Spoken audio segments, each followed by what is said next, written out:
Assalamualaikum warahmatullahi wabarakatuh. Waalaikumsalam warahmatullahi wabarakatuh. Terima kasih kepada Ibu pembawa acara. Teman-teman sekalian, berawal dari niat kita untuk mendidik anak usia dini dari 0 sampai dengan 6 tahun dengan penuh keikhlasan, maka seorang guru tetaplah harus memberikan suatu perencanaan dalam pembelajaran. Nah, ini kami persembahkan dalam rangka kami mengikuti BIMTEK calon pelatih dari BPGP Provinsi Jawa Timur, dan saya mewakili dari LPD IGDKI PGRI Kabupaten Malang.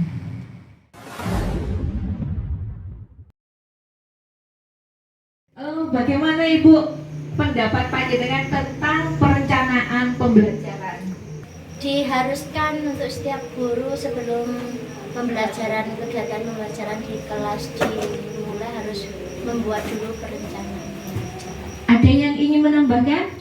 Iya, benar. Membuat rencana pembelajaran, kita ini akan mengajar anak-anak itu dengan seadanya, itu enggak, menurut saya memang tidak efektif. Memang harus ada rencana pembelajaran bagi setiap guru. Oke, terima kasih plus untuk semuanya Ibu-Ibu. Konsep dasar ini sangat diperlukan pengetahuan bagi seorang guru. Kemudian perkembangan anak usia dini ini kita juga tahu, karena anak usia 0 sampai dengan 6 tahun ini adalah waktunya untuk tumbuh dan berkembang. Jadi kita tidak memungkiri bahwa kita harus mengukur anak-anak, menimbang badan anak-anak, mengukur lingkar kepalanya, sampai pada DDTK-nya kita catat, kita data. Berikutnya pengenalan anak dengan kebutuhan khusus. Nah, adakah di lembaga kita yang mempunyai kebutuhan khusus, dan cara belajar anak usia dini. Berikutnya yang akan kita pelajari di sini adalah perencanaan pembelajaran. Ibu-ibu bisa melihat video di sini sambil kita ngobrol di sini.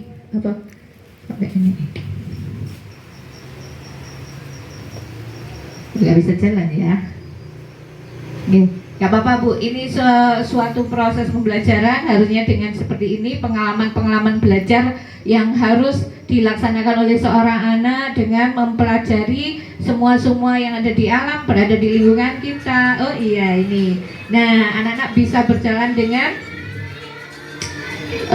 sesuai dengan kehendak mereka.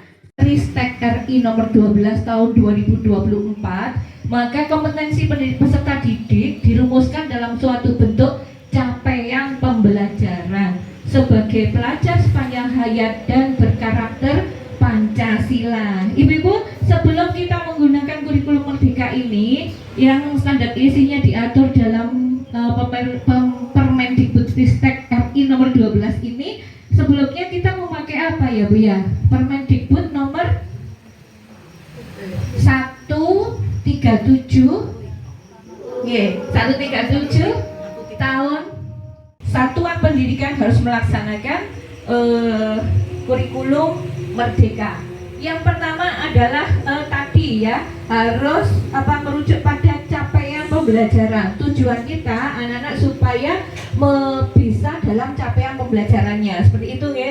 Nah, yang pertama langkah kita membuat rencana pembelajaran yaitu memahami capaian pembelajaran, gitu ya. Capaian pembelajaran, siapa yang kira-kira yang bisa mengemukakan pendapatnya tentang capaian pembelajaran? Monggo, Ibu-ibu.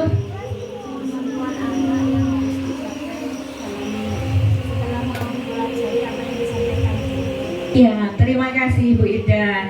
Capaian seorang anak, kemampuan seorang anak yang telah dicapai setelah dalam proses pembelajaran, seperti itu. Capaian pembelajaran ini sudah ditetapkan oleh pemerintah, Ibu-ibu, seperti itu Ibu-ibu. Kita buat sendiri apa sudah ditetapkan oleh pemerintah? Sudah ditetapkan oleh pemerintah. Berikutnya ada di dalam Permendikbud tadi ya, nomor 12 itu.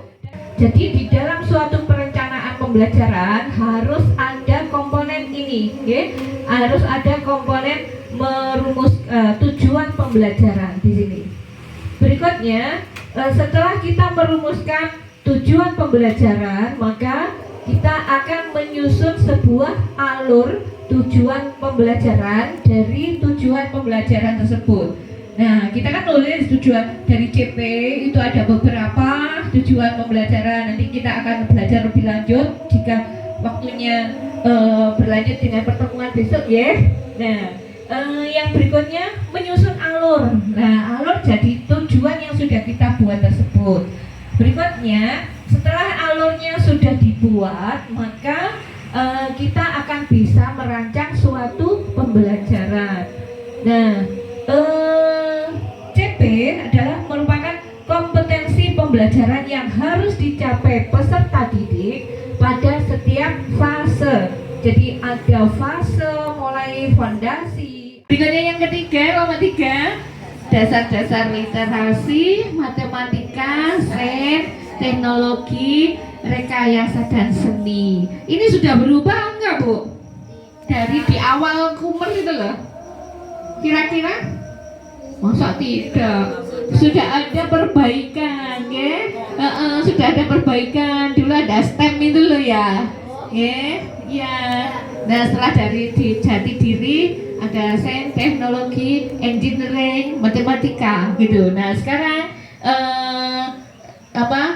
secara bahasa sekarang kita di elemen yang ketiga adalah dasar-dasar literasi, matematika, sains, teknologi, rekayasa dan seni. Berikutnya adalah menyusun alur tujuan pembelajaran. Dikumpulkan minggu depan? Ya. Apa bulan depan? Minggu depan. Boleh tahun depan. Minggu depan apa bulan depan? Minggu depan ya, sip. Kita sepakati. Jadi PR untuk dari CP kita buat tujuan pembelajaran dan alur pembelajaran.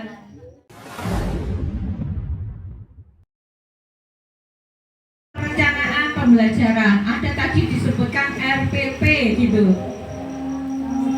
Terus ada yang apalagi ayo yang sudah kiranya sudah mengikuti kurikulum merdeka, ada satu macam lagi apa namanya, modul ajar. Nah sekarang gimana Bu tentang dua ini? Panjenengan nggak tanya, Bu saya mau buat RPP atau buat modul ajar ya gitu? Sama Bu. Di formatnya tidak sama, ya. Formatnya tidak sama. Kalau di modul itu panjenengan alur pembelajarannya sudah ada semua, medianya disebutkan, jalannya bagaimana disebutkan, terus contoh-contoh misalkan kita mencantumkan link YouTube, nah itu juga harus dicantumkan.